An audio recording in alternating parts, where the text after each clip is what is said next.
Kalispera σας, κυρίες και κύριοι, αγαπητοί φίλοι, συνάδελφοι και φοιτητές. Είμαι η Bonna Westcoat, Διευθύντρια της Αμερικανικής Σχολής Κλασικών Σπουδών στην Αθήνα. Και είναι χαρά μου να σας καλωσορίζω εδώ απόψε για την πρώτη μας διάλεξη του 2025. Καλωσορίζω επίσης όσους από εσάς μας παρακολουθείτε διαδικτυακά. Η ομιλητριά μας απόψε, η Φωτεινή Κονδύλη, είναι μια εξαιρετική μελετήτρια και πολύ αγαπητή καθηγήτρια. Είμαστε πολύ τυχεροί που φέτος είναι μαζί μας στην σχολή ως Whitehead Distinguished Scholar. Η Φωτεινή Κονδύλη είναι αναπληρώτρια καθηγήτρια Βυζαντινής τέχνης και αρχαιολογίας στο Πανεπιστήμιο της Βιρτζίνια, με ειδίκευση στην αρχαιολογία της υστερής αρχαιότητας του Βυζαντίου και της Φραγκοκρατίας. Είναι πολύ σημαντικό μέλος της ομάδας της Αρχαίας Αγοράς της Αθήνας, όπου εργάζεται εδώ και πολλά χρόνια. Το τρέχον ερευνητικό της έργο Inhabiting Byzantine Athens χρησιμοποιεί δεδομένα από τις παλαιές ανασκαφές της Αρχαίας Αγοράς για να ανακατασκευάσει τις κοινωνικές και οικονομικές δραστηριότητες, τους χώρους και τις αστικές εμπειρίες της Βυζαντινής Αθήνας. Απόψε θα μας παρουσιάσει μία πλευρά της έρευνάς της. Τώρα θα συνεχίσω στη αγγλικά.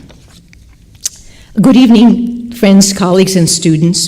I am Bonna Westcoat, Director of the American School of Classical Studies at Athens, and it's my pleasure to welcome you here tonight for our first lecture in 2025.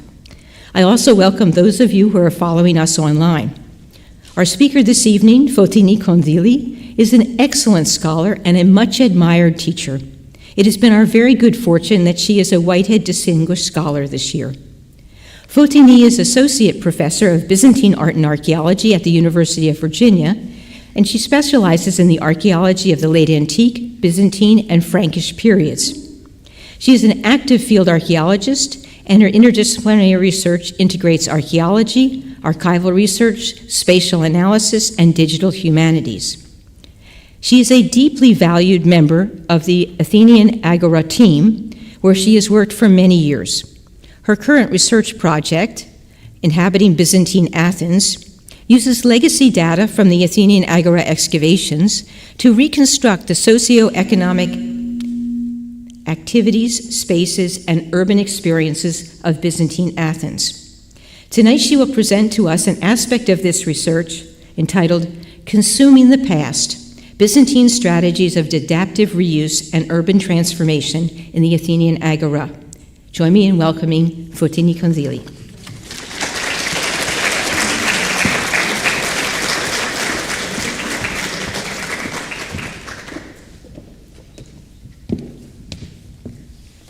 Καλησπέρα σε όλους. Καλώς ήρθατε. I've said it many times that it always makes me so happy to be able to present my work on the Athenian Agora here in Athens, my hometown. So I'm very grateful to Bonna Westcoat and the school for the invitation and the opportunity. I'm always very grateful to John Papadopoulos, John Camp, and all my colleagues and friends in the Athenian Agora who are all sitting in the same row as always, because they're essential to everything I do. And their friendship and support means everything to me. So it's so good to be seeing them joining me today. However, this is a special year. As you heard from Bonna, I'm one of the two Whitehead professors together with Scarlett Kinsley. And I think Scarlett will agree with me that the reason that this is so special this year is because of the students. The students this year are inspirational. They are generous in letting us learn with them and from them. They're good sports in all the adventures we introduce to them, including doing the readings.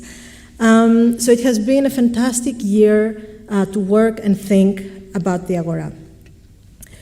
The seminar I'm teaching for the regular year is how cities remember. So it's asking questions about Byzantine urbanism and memory. So I thought it would be fitting for me to also show a little bit of the work I'm doing in terms of memory and urbanism with the Agora material. Now, memory plays a huge role in the book I'm writing on Byzantine Athens in two different ways. On the one hand, I'm thinking about how the Byzantines are reusing their ancient past, and this is the talk I'm giving today. And the other part has to do with thinking about how the Byzantine house is also a container of memory, a living memory of the people who inhabited them. So, with that, I'm going to introduce you to how I think a little bit about Byzantine concepts of the past. Step Back in Time invites an advertisement promoting Athens as a tourist destination, promising encounters with ancient ruins. But when we traverse Athens streets, are we really stepping into the past?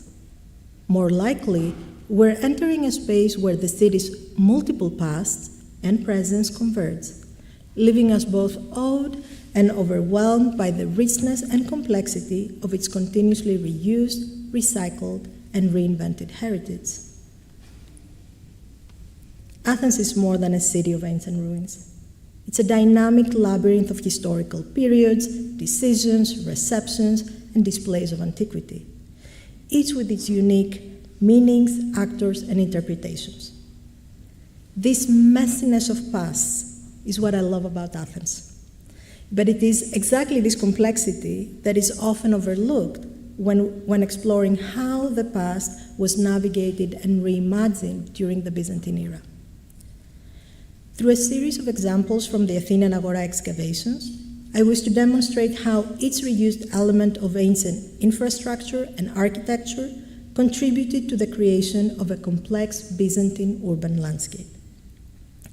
I argue that these practices not only reflect the Byzantine Athenians' engagement with their inherited past, but also their evolving needs, special practices, and cultural norms. Tonight, I would also like to defend acts of reuse, which, especially when seen as merely practical, are somehow inferior to other forms of building and creating.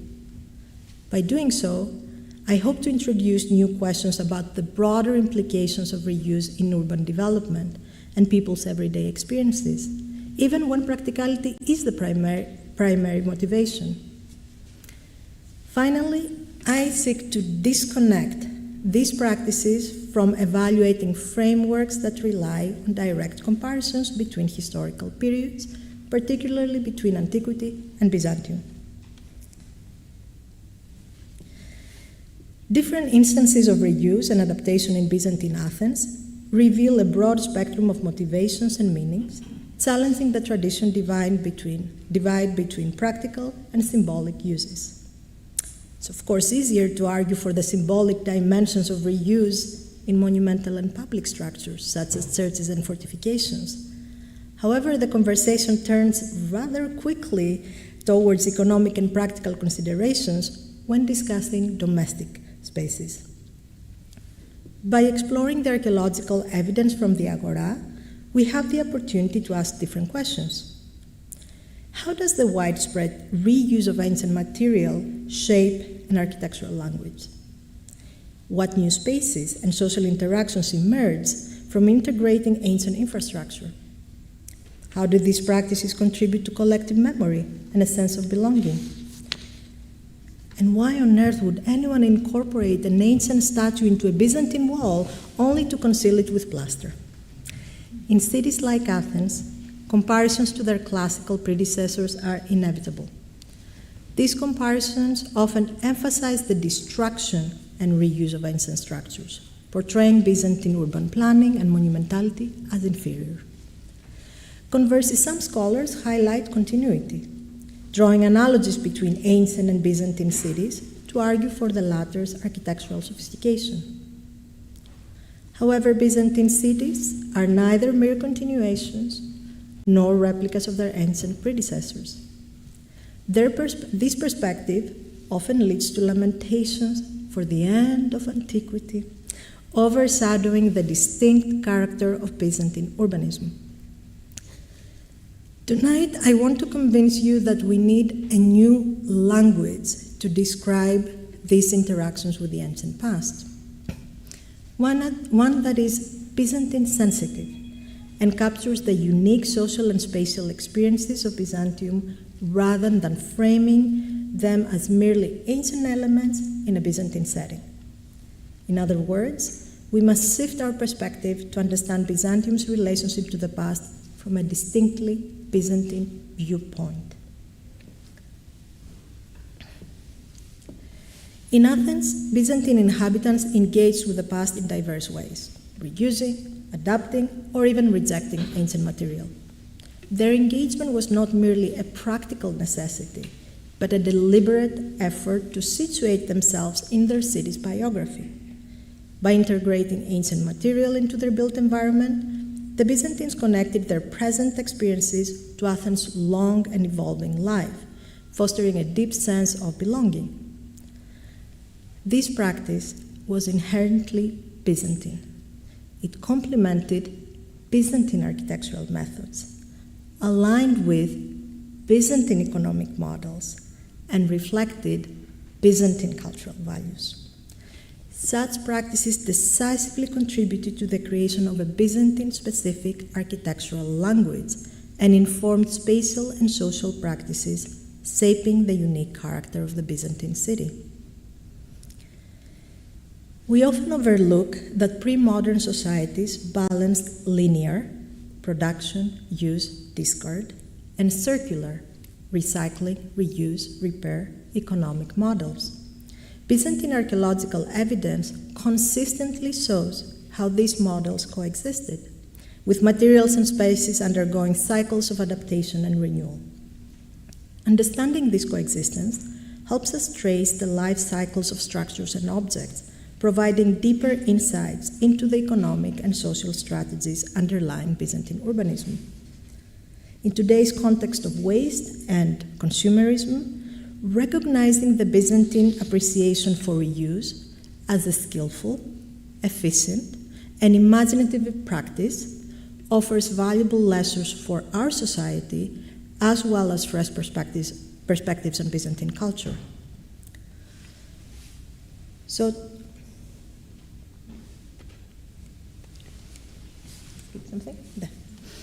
to explore these interactions with the past, I would like to share 3 stories tonight. Let's begin by tracing the fate of the Panathenaic Way in the Byzantine city to assess the role of ancient infrastructure during this period. In the second story, we can explore how rediscovered ancient Greek and Roman wells were reused in Byzantine Athens, influencing building layouts and social experiences. Lastly, we'll witness how broken ancient statues and stelae embedded in Byzantine houses created new shared spatial narratives shaped by sensory and symbolic experiences.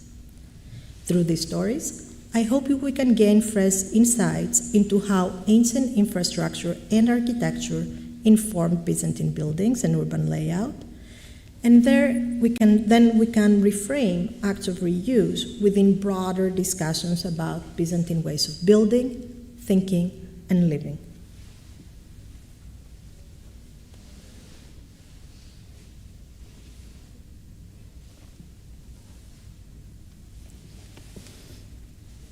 What about the Panathenaic Way? Did it survive during Byzantine times? Was it still in use? These are some of the most frequent questions I get from colleagues and students. What fascinates me about this question is the underlying assumption of continuity, that if the road was still in use, it must have retained the same significance it held in antiquity. I understand the sentiment. The Panathenaic Way was the main thoroughfare through the Agora, connecting it with the Keramikos and the Acropolis. During the Panathenaic Games, it transformed into a vital ritual space, helping to forge and perform key political and religious identities. However, by Byzantine times, a new political and religious framework had reshaped this identity and spaces and altered the Agora's relationship with the Acropolis. Even if the road was still in use, its function and symbolism were entirely different from its ancient predecessors.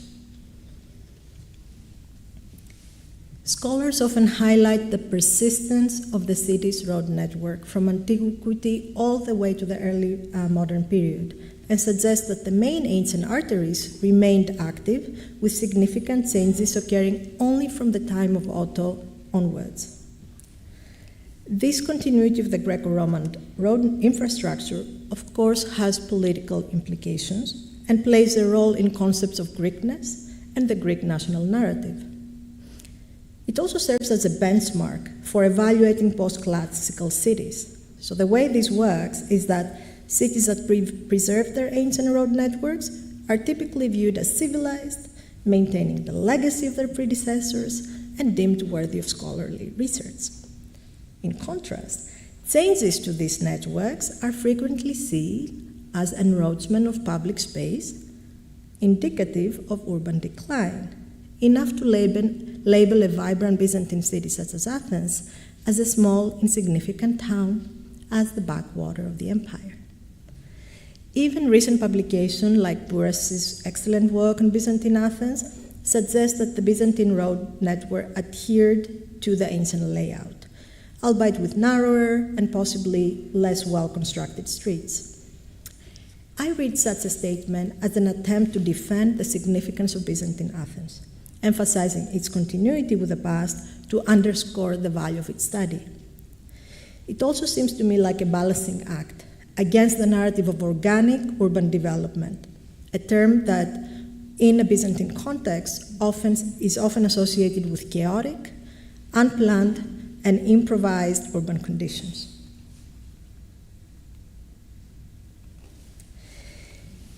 It surprises me that questions about the road network often focus exclusively on the survival of the ancient system rather than exploring the nature of the Byzantine road system itself. Does no one wonder about an agora seemingly empty, with only a few roads cutting across it, while all the activity occurs around it? I'm showing you here the iconic triangle of the agora. You see there are no other streets inside it or here around it. So we are led to believe that this is empty of roads when inside it looks like this. It's a saying. Rather than fixating on issues of continuity, it would be more productive to ask slightly different questions that resonate with Byzantine urban developments. Under what conditions did the Panathenaic Way survive? How did its survival influence the spatial organization and movement within the city? What happened when the road was abandoned?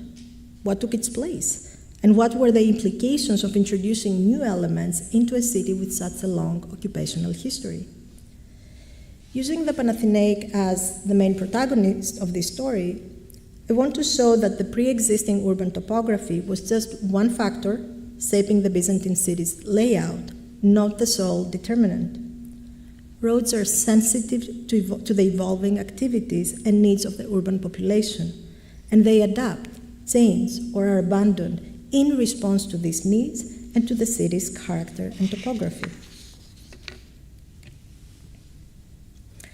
Contrary to the belief that Byzantine Athens developed organically and thus chaotically, without deliberate planning, the Middle Byzantine period, meaning here from the 9th to early 13th century, saw broad north-south and east-west roads organizing habitation within the agora into blocks comprising residences, workshops, shops, churches, and open spaces. During this period of economic and demographic growth, these roads regulated the flow of people, animals, and goods, creating essential connections between the agora and other parts of the city, including, of course, the ecclesiastical center on the Acropolis, the port, and key economic centers such as Corinth and Thebes. Many of these roads were wide, 3-4 meters wide, often running parallel and forming a recognizable grid. And I'm showing you here some examples. In addition to the primary roads, smaller streets and alleys branch off, allowing access to the interior of these blocks and creating alternative entry points and open spaces for social and economic activities. So while most scholars suggest that the Panathenaic Way continued to be used during Byzantine and Ottoman times, emphasizing therefore its long life and significance, the reality is more complex.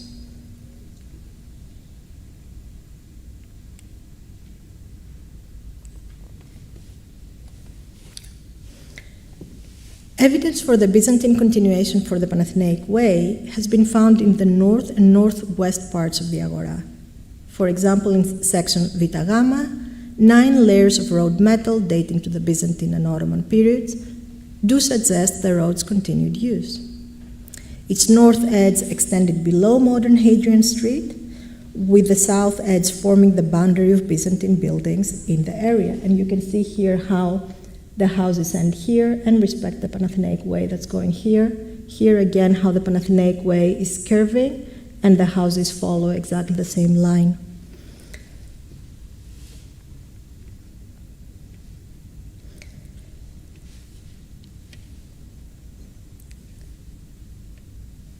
The road continued southeast past the Stoa Vatalos, with a late Roman fortification wall on the east and a series of Byzantine structures flanking it to the west, respecting again the road's line.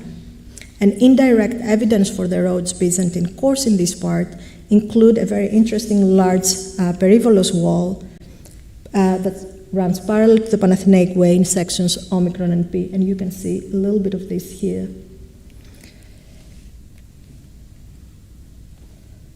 However, the southern part of the Agora tells a very different story. At the end of late antiquity, probably at the end of the 6th century, abundant water from the lower slopes of the Acropolis began washing down the street, creating gullies and depositing sand and gravel.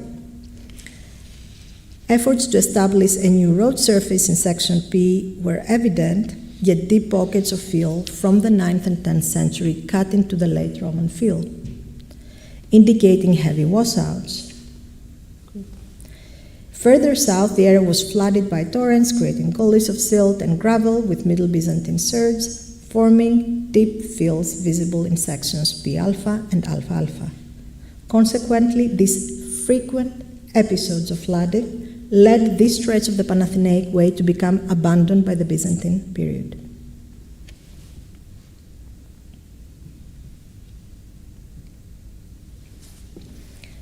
As the Panathenaic Way fell out of use, other roads took on greater importance.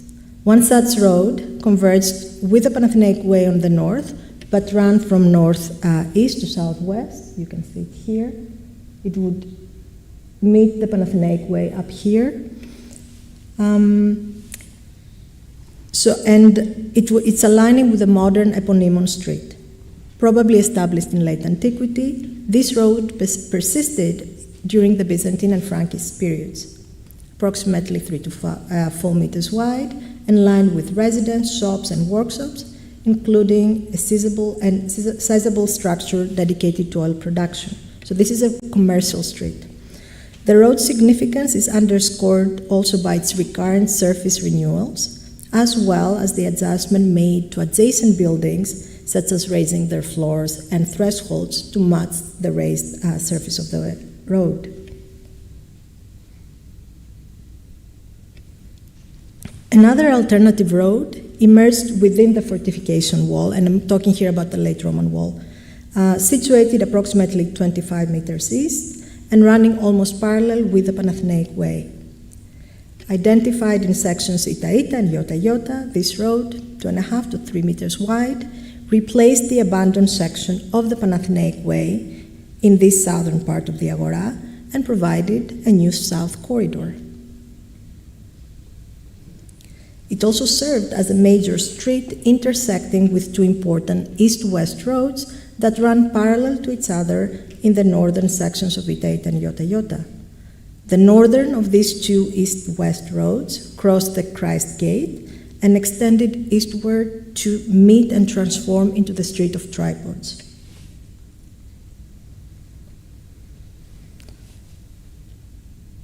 The southern east-west road was unearthed beneath the post-Byzantine church of Ipapadi, traversing the gate of the late Roman wall and also proceeding eastwards.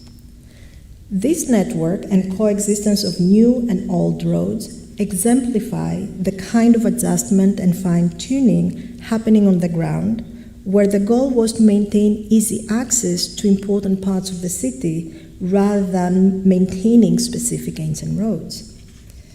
These examples highlight the Byzantine road network's remarkable flexibility and adaptability, maintaining ancient pathways when they met contemporary needs and modifying or replacing them when they didn't. This pragmatic approach highlights how the Byzantines skillfully balanced continuity with innovation, ensuring that their urban infrastructure evolved to meet changing demands in their city. Ultimately, the survival of ancient roads, even if that was the Panathenaic way, depended not on their historical significance alone, but on their ability to serve the functional and spatial needs of the Byzantine urban populace.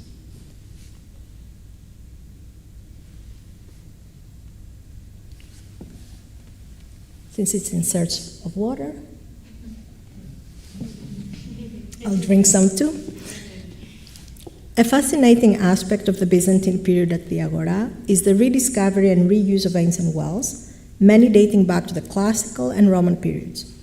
Excavated evidence indicates that these wells were buried below the general Byzantine occupation layers, were not visible, nor were they continuously used until the Middle Byzantine period.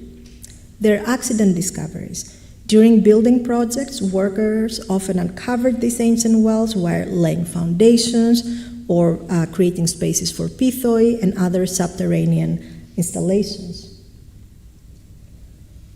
Once discovered, the wells were cleaned and repurposed for various domestic and industrial uses. The Byzantines even reused the original marble and porous wellheads. They repaired shafts and occasionally added lead pieces to mend the lining. They also raised the well's walls and mouths to align with Byzantine surface levels. Most of these rediscovered wells were incorporated into domestic or workshop settings, serving as private resources for household or businesses. But there are a few wells located near streets that likely had a more public function, supplying water to the surrounding neighborhood. In sections Vita Epsilon, Vita Zeta, and Vita Eta, that's north of Hadrian Street, archaeologists uncovered a well-preserved Byzantine neighborhood with buildings again organized into house blocks separated by wide streets. The rediscovered wells in this area are very interesting because they show us this process of discovery. It has its own life. I'm not moving anything. Okay. They are good examples because they're showing us something about the process of rediscovery and reuse, and they help us think about the impact of the spatial layout and architecture of the neighborhood. Good.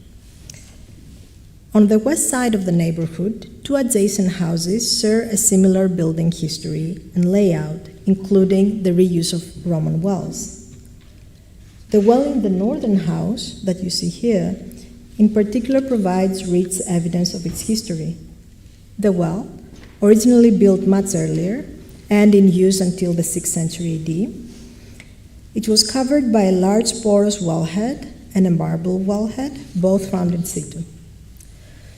The wellhead, reused from an earlier Hellenistic or Roman well, bears deep rock marks reflecting its long period of use. And I think you can see them here. These gouged lines are actually the ropes that were used. To adapt this well for the Middle Byzantine house, the builders had to raise the wellhead to align with the new floor level, added a masonry collar around the top, and cleaned the shaft. The well reveals its three main distinct faces. At the bottom, a small assemblages of finds of the 6th century AD signifies the original use. Above it, a face from the mid-10th to early 11th century, corresponding to the wells used during the occupation of the house. And on top, debris from a mid-11th or a little bit earlier destruction phase when the well stops being used. What is particularly noteworthy about these examples is the well's influence on the house layout. Once rediscovered, the wells determined the location of the courtyard, which became a central place for key activities, ventilation, and light. The courtyard, in turn, influenced the organization of adjacent rooms, their function, and overall movement and actions within the house.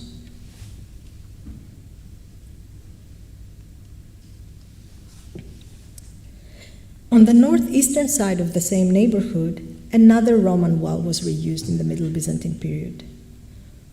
Originally constructed in the 3rd century AD, within an open area and serving multiple buildings, this well continued to function through various eras. By the 6th century, a tiled platform was added to help access to the water. And again, its mouth was raised using the wellhead as packing material. In the Byzantine period, further modifications included raised walls, a masonry collar, and the inverted use of an ancient marble wellhead. The Byzantine phase and reuse of the well coincided with intense building activity in the late 10th and 11th century. This is supported by artifacts found within the well, and I'm showing you some of them here. We have at least 20 coins from the late 10th and 11th century and numerous vessels such as this for transporting and storing liquids, including table amphorae, water jars, jugs, typical of this period. The well fell out of use in the mid-13th century as indicated by a destruction field containing distinctive pottery, including sgraffitos and painted wares, and above this pottery, substantial debris from nearby structures comprising of stones, broken tile, brick, stucco, are all signifying the end of use. The reason why I'm interested in this well is because it transitioned from a Roman public amenity to a Byzantine public amenity. Despite significant building activity during the Middle Byzantine period, the wall was preserved as a public space, fostering social interaction and served resources in a city where public spaces and access to water were often linked with ecclesiastic and monastic activities. Its reintroduction created a public and shared space embedded in the neighborhood's activity. The wall's persistence provides valuable insights into how pre-existing infrastructure, like a Roman well, informed Byzantine urban planning, contributed to the formation of public spaces and communal experiences.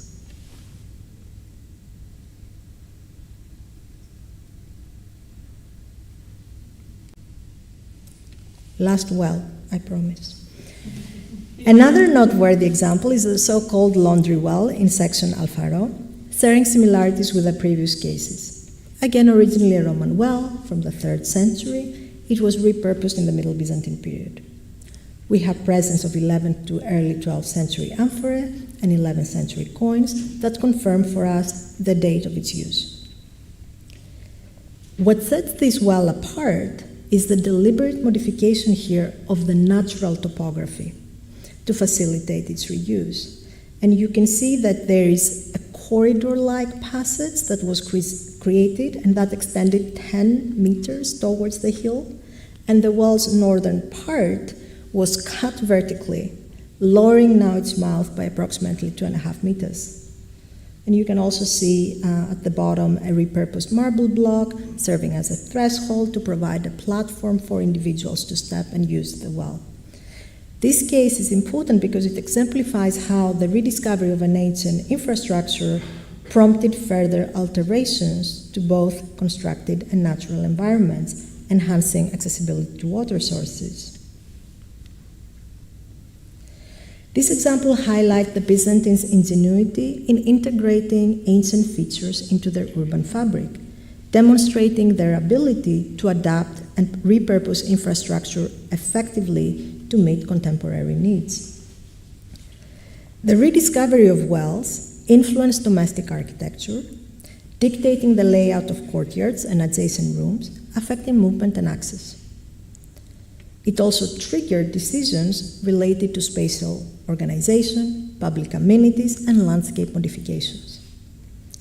This focus on everyday infrastructure broadens our understanding of Byzantine reuse, shifting attention from monumental spolia to the particularities of urban living and the experiences shaped by these reused elements.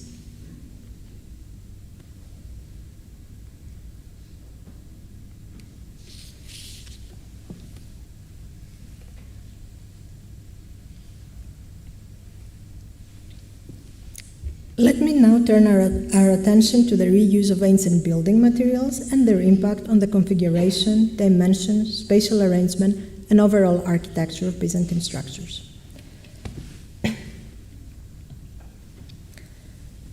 A photo like this vividly captures the dynamic flow, movement, and transformation of ancient materials, showcasing their diverse integration into Byzantine structures at the Agora.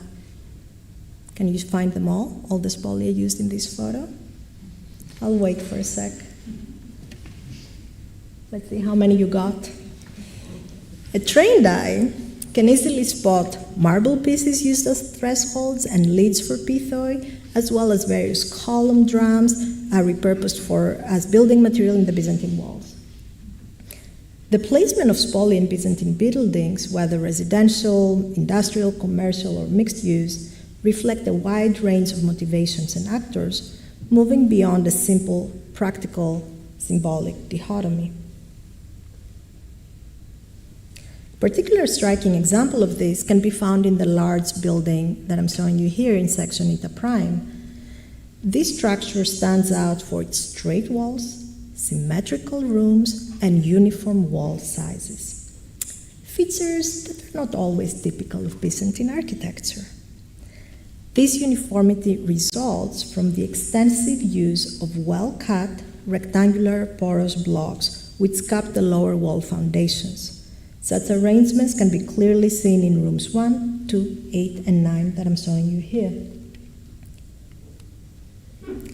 These blocks were likely sourced from the ancient drain running beneath the Byzantine building, since they matched the material and dimensions of the drain's capping and side wall stones found in situ. Their reuse provided a flat surface for the Byzantine walls and determined their consistent width, about 60 centimeters, contributing to the building's overall sense of uniformity. Here it's clear how the size, material, and texture of building materials, such as parts of an ancient drain, could influence Byzantine architectural layouts. However, not all available ancient structures and their material were used. For example, while the material from the ancient drain was repurposed, there was a substantial late Roman building directly below the Byzantine structure that was completely ignored. This late Roman building, dating to the 4th century AD, and I hope you can see it here, it's featuring these rows of rooms with this courtyard in the middle.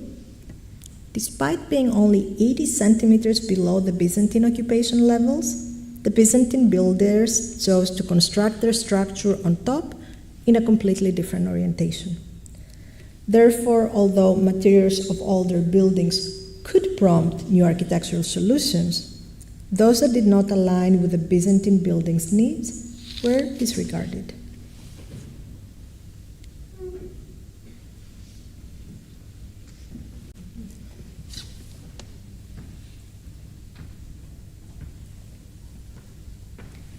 In this iconic 1933 photo, excavators uncovered a wall in the Byzantine building in section prime, eta prime, with two embedded Roman statues in the southwest corner. A draped standing female figure on the left and a nude male figure striding left on your right. The practical aspect of reuse here is immediately clear. Durable, sturdy material and the size of the statues made them ideal for wall construction. However, a closer examination reveals the complexities involved in incorporating such statues into a wall, especially when dealing with curves, angles, and so on.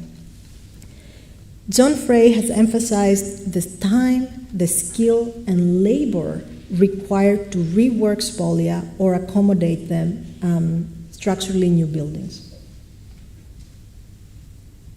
This effort is evident in this photo, particularly with the female figure, where smaller round stones are carefully placed to fill the gaps between her body and the larger flanking stones. This highlights the additional labor and skill employed by the builders to seamlessly integrate the statue into the wall.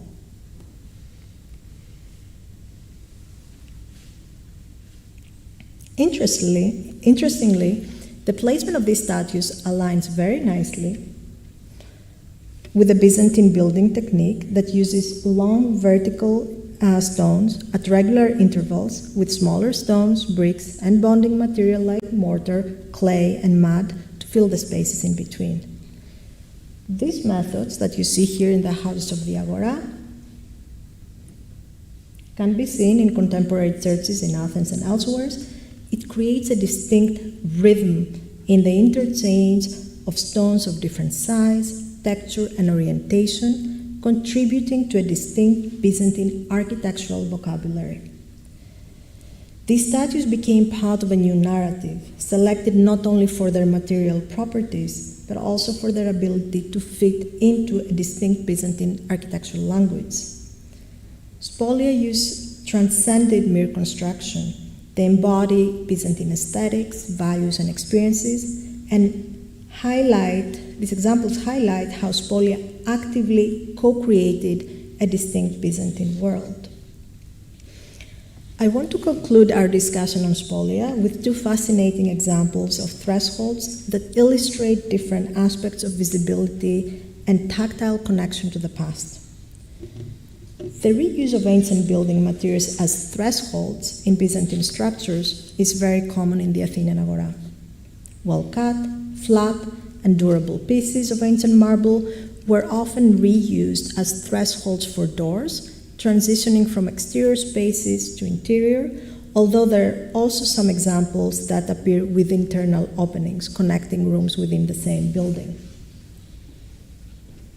One compelling example is an inscribed stele repurposed as a threshold here between rooms 21 and 25 in the large complex of section Eta Prime. The worn lettering of the stele, with only a couple of lines visible, hints to its previous life. A worn socket for the door pivot in the middle of the stele underscored its functional role in Byzantine. You can see it here. The marble's texture, color, and luminosity create a visual contrast with the surrounding materials, enhancing its visibility and highlighting its role as a boundary marker. This not only serves a practical purpose, but also underscores the symbolic significance of thresholds. They mark transitions between different spaces, activities, and social behaviors. I find it interesting that the stele inscription faces upwards, meaning some of the writing would have been visible or even legible despite its wear. Of course, all of this could be viewed as accidental. The builders just happened to place the stele facing up. But it's equally possible that they deliberately positioned the stele that way, privileging the visibility of its inscription. Such inscriptions, even when not fully legible, carried symbolic weight.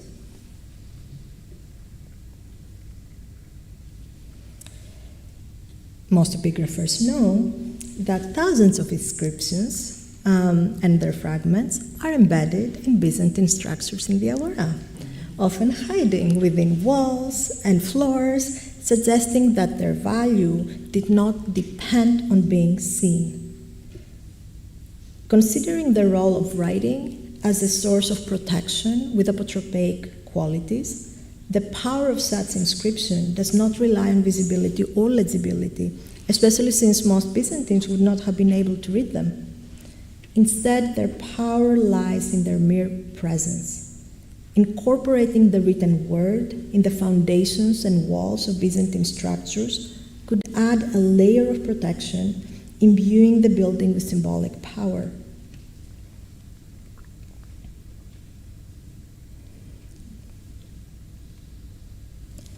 This practice parallels the use of pseudokoufic inscriptions in Byzantine churches and luxury items, where the written word protective qualities were embraced even without being fully legible. Viewing the inscribed stele in their role as thresholds through this lens enriches our understanding of its role, bringing together practical, aesthetic, and symbolic considerations. I want to open a small parenthesis here and say a couple of things in order to better understand the role of inscription fragments, and other ancient material within Byzantine walls. So there are two key points that I want to highlight. First, these fragments are part of a broader assemblage of ancient materials commonly found in Byzantine construction. Byzantine buildings typically incorporate a variety of materials, architectural elements, statues, pottery, coins, from different periods, including classical, Roman, late Roman. And I'm showing you here the very famous wall next to the Holy Apostles that has a collection of things that were found in Byzantine houses that showcase exactly what I'm saying, that we're dealing with material from different periods. That means that the construction of a Byzantine house inherently involved layering historical periods and diverse material. This earlier objects coexisted within the walls, floors, and roofs alongside Middle Byzantine material, such as food waste, coins and broken pottery, and tools used by the house occupants. Beyond their practical function as rubble, fill, and bonding material, both categories of objects share a deeper significance. They are the physical remnants of past actions, artifacts tied to the lives and experiences of the builders, of the occupants of this house, as well as the people who came before them. Keeps giving you spoilers. These materials transform Byzantine houses into living records of human activity and memory, built layer by layer through historical action, each layer contributing to the creation of a Byzantine present. Thus, building in a Byzantine way meant actively incorporating elements of the city's and its people's past material culture, creating a tangible connection between history and daily life.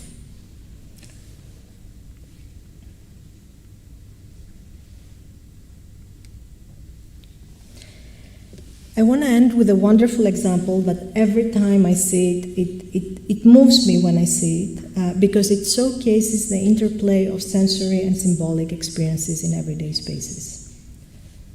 In the middle Byzantine complex E in section Rho, an ancient marble statue base served as threshold to room 16, leading from the eponymous street inside the building. Positioned face up, the statue base preserved the outlines of the statue's feet that you see here, offering a striking visual and tactile experience for anyone entering the room. Imagine the thoughts and reactions this might evoke. Byzantine inhabitants and visitors could compare their own feet to this ancient imprint, perhaps sparking a sense of curiosity about the past and the original owners of such a statue. Children could include the base in their games and might even measure their own growth by placing their own foot against the statues, fostering a personal, evolving interest in the base origin and the city's history. These examples of reused thresholds offer profound insights into Byzantine architectural practices, revealing a nuanced approach to integrating ancient material. The act of repurposing marble pieces for thresholds not only addressed functional needs, but also infused new layers of meaning into everyday spaces. The reuse fosters a tactile and sensory dialogue with the past, creating opportunities for reflection and connection in ways we tend to overlook or completely dismiss in scholarship. They serve as daily reminders of the people who lived in these spaces before.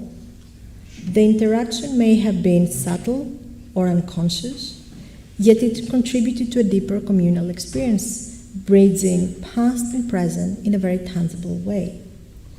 The interplay of practical use and symbolic meaning here demonstrates that spolia were active agents in shaping the Byzantine experience of space and community, underscoring their enduring significance in the city's fabric.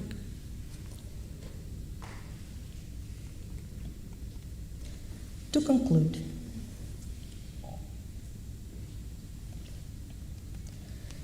tonight I have shared a range of examples illustrating the reuse of ancient materials in Byzantine Athens.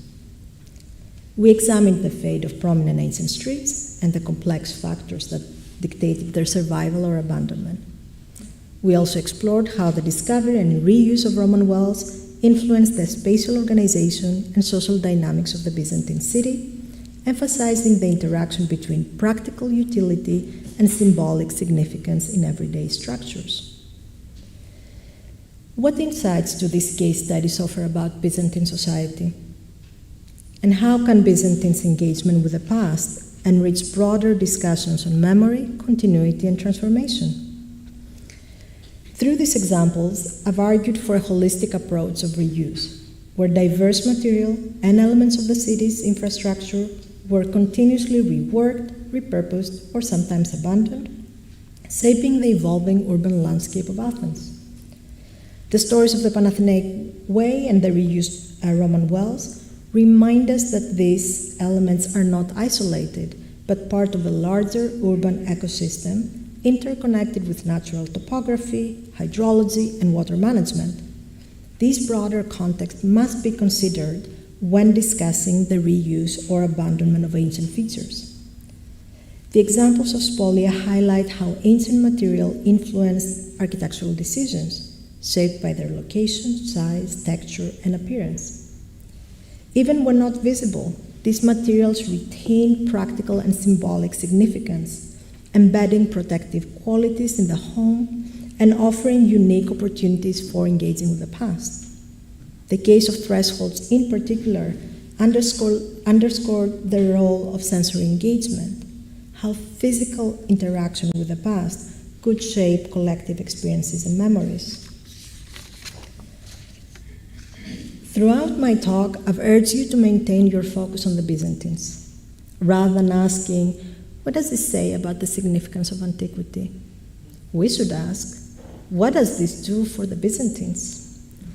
These reused elements contributed to a Byzantine-specific architectural language and worldview that allowed Byzantine Athenians to embed their lives within the broader historical narrative of their city.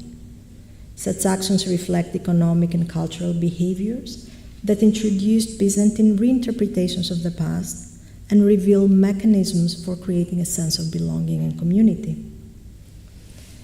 The layering of material from different periods, classical, Roman, late Roman, in Byzantine buildings illustrates the enduring presence and influence of past material culture in shaping present realities. This approach encourages us to look beyond direct comparisons between classical antiquity and Byzantium, focusing instead on the palimpsetic nature of historical memory, where different eras coexist and inform one another. By studying Byzantine reuse practices, we deepen our understanding of how the past is actively present in contemporary landscapes and cultural identities. My goal has been to shift the focus from elite memory projects to the everyday interactions of ordinary people with their past and highlight the need for further studies in the everyday engagement with history in pre-modern societies. Such studies reveal the active role of ordinary people in remembering and forgetting, moving us away from static, linear models of memory towards a more dynamic understanding of engagement with the past. Ultimately, these stories illustrate how archaeological work can profoundly contribute to memory studies and cultural heritage management by emphasizing the critical role of material culture in shaping historical consciousness. The tangible remnants of the past, whether roads, walls, or repurposed thresholds, are more than mere artifacts. They're active participants in the narrative of continuity and transformation, illustrating how the past continuously influences the present. Embedded in the fabric of Byzantine daily life, these materials offer a unique lens through which we can explore how societies remember, adapt, and redefine their histories, providing enduring lessons for our understanding of heritage and identity today. Thank you.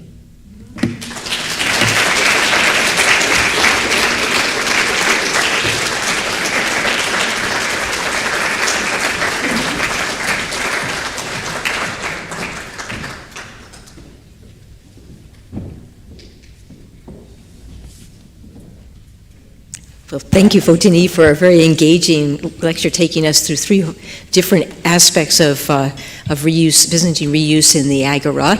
And I'd like to open the floor to the audience for questions, which I know Fotini is very willing to take.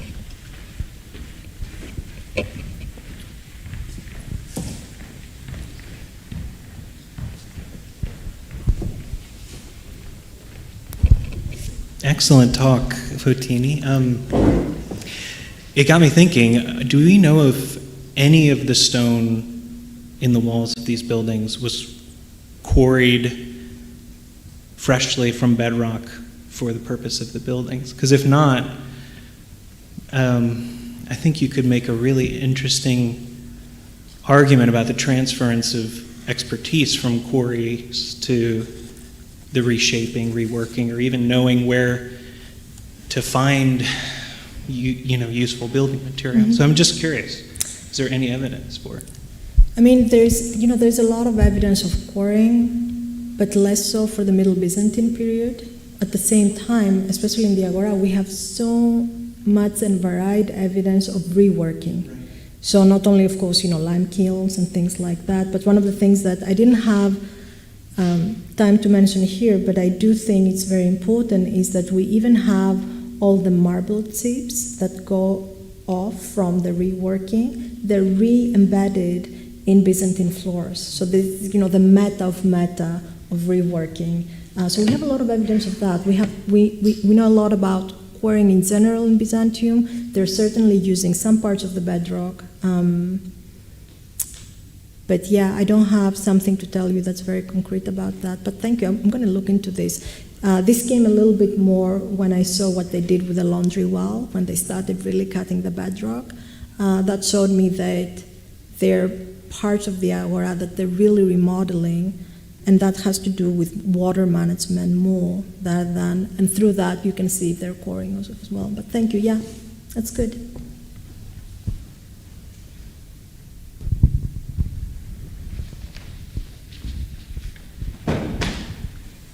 I think there's some questions over here. Thank you.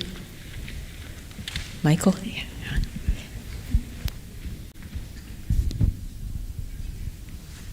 Well, thank you for this talk, wonderful talk, Fotini. Now, the idea that inscriptions totally hidden in walls or in floors could have an apotropaic function is very fascinating. It really transforms the way I view these. But is there any way to tell which ones might be apotropaic, which ones might just be totally practical, like in the old view? I want to resist asking that question in that way, that they can be both at the same time.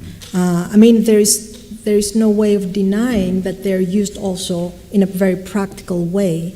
But then the game that I want to play is asking what more do they do? The reason that I'm saying that I feel very secure in talking about how they have these powers of protection and apotropaic is because there's so much work being done on writing in the Byzantine world in general. So whether it's writing in a Byzantine church and what that means for the people who are participating in liturgy, even when they cannot read it, what writing means in objects, again, the same way that you cannot read it, but it plays a role, it's not just decoration. So I'm really basing my argument there as well, in general, what writing means about the Byzantine world, that it has these qualities, and therefore anything that has writing, such as these inscriptions, could play the same role. And there is a lot about how these Byzantine houses become forts of protection with different ways that involve rituals and prayer, ways that involve bearing specific objects within the house. And I think also these inscriptions are part of this larger range of activities to fortify the house against evil, but also sickness and things like that. So I think they're participating in something bigger. Thank you. You're welcome.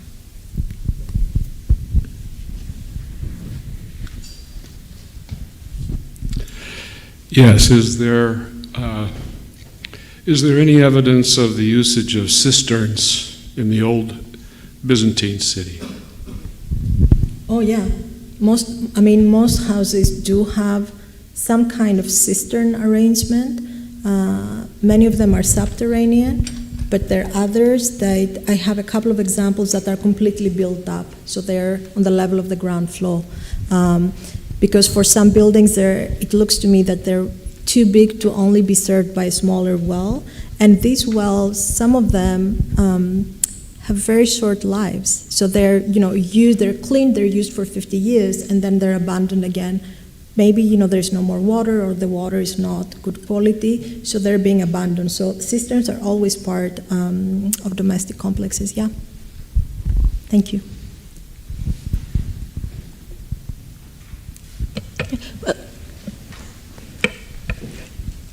Thank you so much. That was so interesting. I was wondering if we just change the scope and scale of this great research, can we read also the Byzantine Athenians and their creative reuse of the past in small objects? You also show us little pots and stuff in one of the presentations as the slides. So I was wondering, can we see and trace this kind of history within a smaller scale too? Thank you. Thanks, Merva. As an act, so the idea of that you're using something that's older, yes, we can see that. And of course, the most easy and well-known example of this is when we see repairs on things that keep getting used. And sometimes the repairs are, on a bowl or a plate that clearly it has been used, it's mended, and it's going to survive a little bit longer. We also have cases in Byzantine Athens and elsewhere of things that we tend to think of them as heirlooms. So they're much, much older, and yet we find them in closed contexts where they don't belong in terms of date. But when I'm thinking about these as objects, they invite me to think of very different processes where memory means something else there. It's not just about reuse. It talks about other connections with different people, with different generations. So in the broader category, yes, they all belong into that narrative of engaging with the past, but I do want to draw a distinction between how I'm thinking about infrastructure and architecture and very unique objects that have been carefully selected, maybe inherited, and kept in these contained assemblages. So there's something very special there that I don't want to flatten.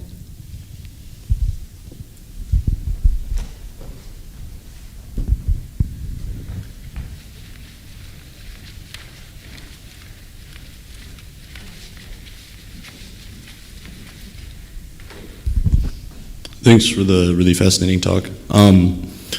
This is a broader question about Byzantine studies more generally and where your work is relating to the work of historiographers. So you've sort of articulated this view of a Byzantine history for Byzantines, and there's been books more recently. I'm not a Byzantinist by any means, but on like Nemeth's work on excerptation and the Excerpta Constantiana, and the idea of like oikiosis or ikiosis, and not appropriation but reuse of ancient texts. Is there a coordination between the spatial turn that you've just articulated today and what historiography is up to in the last 5 years, let's say? Mm-hmm. I mean, you're right that, a lot of the discussions about how the Byzantines engaged with their past, started with colleagues who really work on text, because there you can see how they're engaging with a literary past. And of course, when they're copying manuscripts or they're affected in their ideas and worldviews, for sure. So I find that there is a parallel talk between the discussions that are happening between historians and the way that archaeologists and art historians talk about spolia use. And again, it's this discussion: should we say reuse? Should we say recycle? Upcycle? Another nice term, right? All of this is useful. All this terminology is useful because it indicates that certain acts seem more neutral or just practical, whether other terms are used more to put an emphasis on what I was saying about symbolic dimensions. At the same time,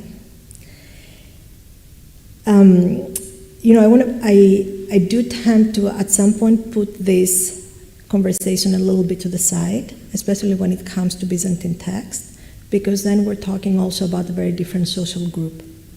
So I don't want to do this mistake, because I do consider it a mistake, thinking that elite ideas really play out the same way with the 99% of the population who is not.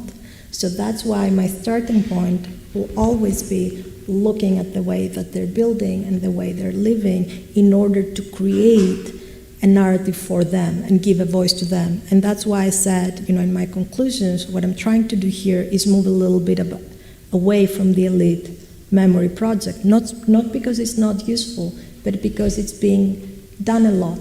Whereas this talking and giving a voice about how ordinary people remember it still needs to be done, right? So that's why I deliberately, I had a paragraph in the very beginning about giving a little intro to all these terms, and then I took it out. I took it out because it is important, but I want the focus to be here for this.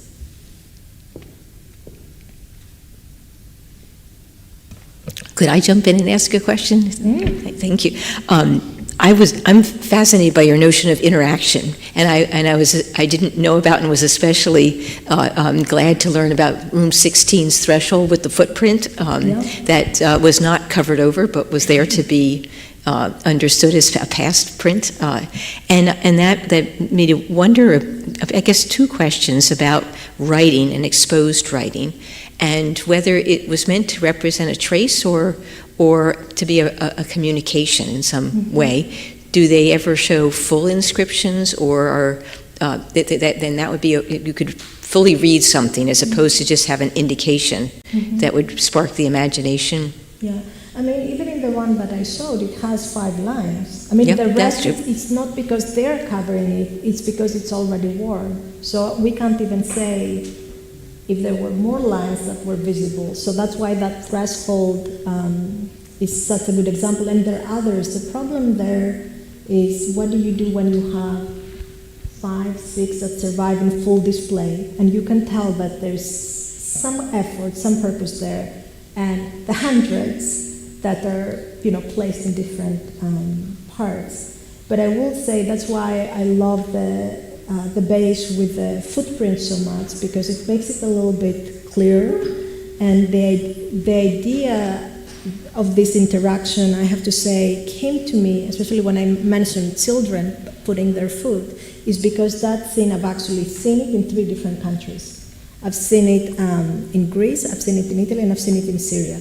Little kids playing around and putting their food or their hands on the imprint of ancient statues. And it speaks into this very human need for connection, for touching something and imagining yourself connected with someone or something else. So it really inspired me to think. When I first saw that vase, I thought, I know exactly what that. Yep, that's how really- you play with that. I know exactly what to do with that.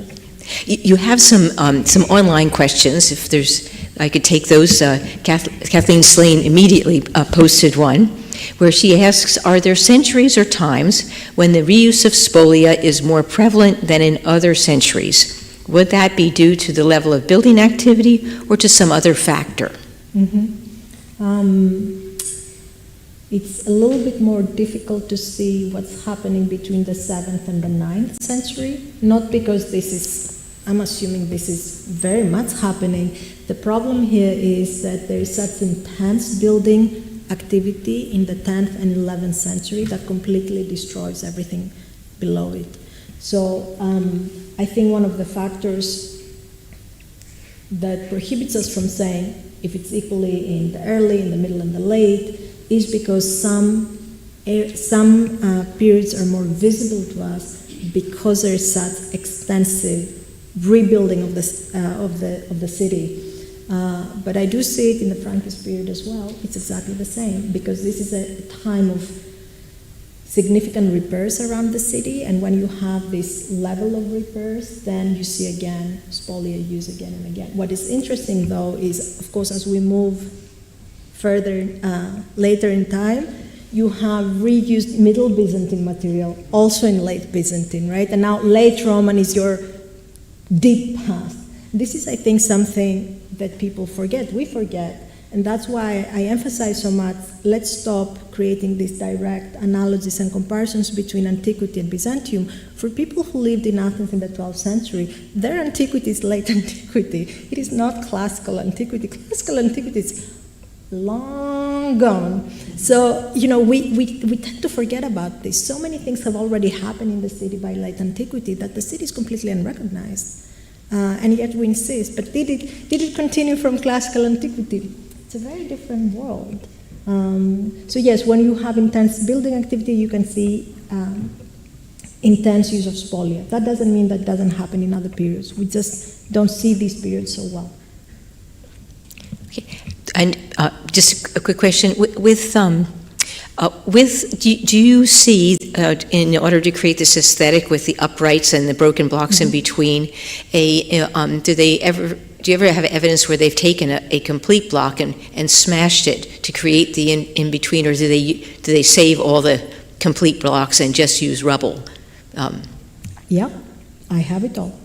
I have all these examples. All of these are possibilities. I mean, even look at here, something that's going exactly opposite to what I said all this time.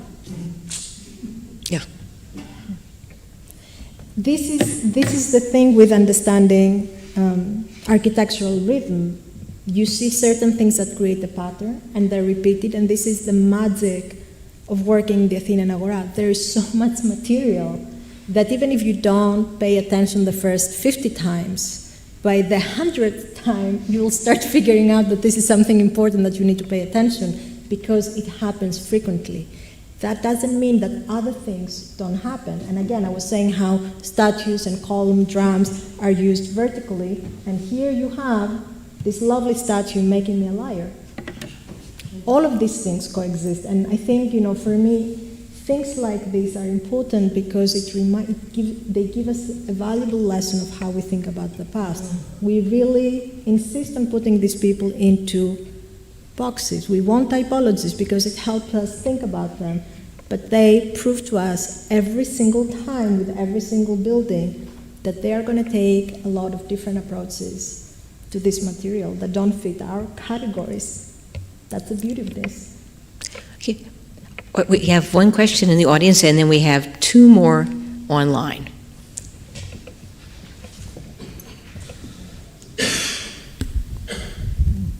Thank you. I wonder if I could follow up with a question that it's something I'm just not clear about, but it's very much provoked by the photograph that you have on the screen.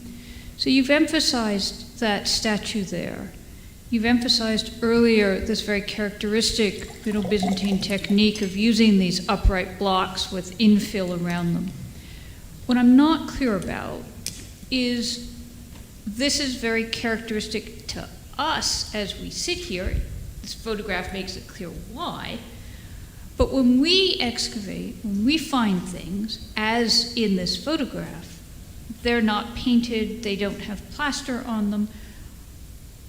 Would this very characteristic building technique that you're showing in this photograph, would that have been visible at the time, or would it have been whitewashed, covered with paint, or whatever? I just don't know. Yeah, no, this is a great question, and that's why, remember, initially I asked why would anyone put so much trouble in putting a statue in there, only later to cover it in plaster. So, having looked at many examples from the excavations, it is clear to me now, and there's a lot of evidence also in the Agora, that a lot of these buildings, I cannot say for all, but a lot of them were plastered, and the plaster has also color. This is something that I talked about last year, and some of these colors are really deep reds and yellows, so this is very distinct. At the same time, when I showed you this, so this for me, it's something that could easily be plastered and completely unseen. But at the same time, if we see what I showed you before, something like this to me can have two different versions. In the one version, I can see all of this also being plastered, completely covered. But I want to keep an open mind about this simply because in some churches that are plastered, these vertical stones are still exposed. So they're playing with a very different idea of variety of texture and color. So I'm wondering if that would be the case for a Byzantine house. Not all the time, but I can imagine that perhaps there are cases where you have a Byzantine house, a Byzantine house that's completely plastered, and yet these vertical stones can be left without it, just to be exposed. It's possible. I ask about this question of visibility because it brings up a much larger issue that's related to engaging with the past, which you have been calling memory. And it's not clear to me, it's never clear to me. I find that people often use memory in places where I would not use it, because it's not clear to me if it is not visible to what extent the dynamics of memory are actually going on. That is, if we in order for us to remember something, and when I say remember, I'm using Jeff Olick's definition of relating past and present.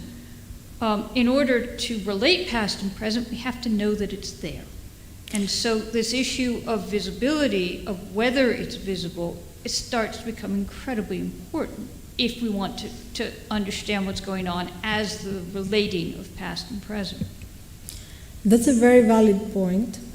However, I think it also matters the act of doing, not just the act of seeing. So here we have a city that witnesses how these things are being built. So maybe you're not seeing it in your house, but you're seeing in the house next door where the builders are building, and they're reusing all this material and they're repurposing them that way. So I really think that this idea of visibility, I wonder how modern this is as a practice of remembering. And I say this thinking a lot about a lot of ethnographic work that has been done that talks about how, especially in Greek villages, you see people talking about incorporating ancient material in places of their house that you can no longer see. But the way they talk about this is really talking about this engagement of the past. So, and especially when it comes to the Byzantines have a very different way of understanding visibility and looking than we have. And also they talk a lot about textures being embedded in other textures and buildings. So it's a valid point. If you cannot see it, you cannot remember it. And yet, I think the fact that they repeatedly do so is meaningful to them because I value, as I said, the act of this action of building. And this act of action of building is not just practical in my mind. There's a performative element in that. There is a communal element in that. And I think that plays a role. So I take it like this. Thank you. Okay. Let me turn to Peter Apostolaris online, who thanks you for the talk and also says he's interested in the delineation between the sacred and the secular architecture. When studying Byzantine houses, as you do you find that a binary of sacred or secular oversimplifies what is going on within the home? Yes. Let me explain. I do, because we still are not fully talking in scholarship about how the house itself is a sacred space, which also have incredible implications about if we don't think about the house as a place, as a sacred place, but also as a place of religious practice, then we exclude women, children, in participating in religious practice in certain ways. I think our colleagues who work on philology, and especially I have in mind colleagues who are working on prayers, so very, very clearly that there are a lot of rituals and religious practices that we are not fully aware yet that are happening in a domestic context. So the answer is absolutely, and this is a field that needs further exploration. Yeah. Okay, then there's a question that I think you've answered partly about the opportunistic choosing of materials, and that then goes on to say, do we have proof that Byzantines even excavating in places that showed traces of possible collections of material in order to reuse it? In other words, did they mine for reused material or just simply take what was on the surface? I don't know if they mine, but I do know that they're excavating because they have to lay down foundations. And I think this is where this rediscovery of material and of wells happens. When they're actually building something, I'm not sure, I cannot know how available the material was in the surface or how deep they had to go, but from the buildings I'm seeing, it's clear to me that they have a lot of choice of material already. And I think some of these reuses are accidental, but that's why I also showed you that late Roman building, that just because it's there, it doesn't mean that it will get used. And this is where you see purpose and choice, that there's a lot around, but only some of these things fit the bill in a Byzantine way. Yeah. Okay. I think we'll let Glauke Weiland have the last word online, and she asks, do you see next to the reuse of material and structures also related reuse of the function of spaces? For example, wells used for industrial purposes, are they reused as such and determined therefore also an industrial area in the Byzantine period? Not so much industrial, but this is exactly why I showed the public well, to show that we have a Roman public well that continues to be a Byzantine public well, and that is rare. So the fact that this well was public and remained public, although the building activity around it is crazy, to me it's very significant.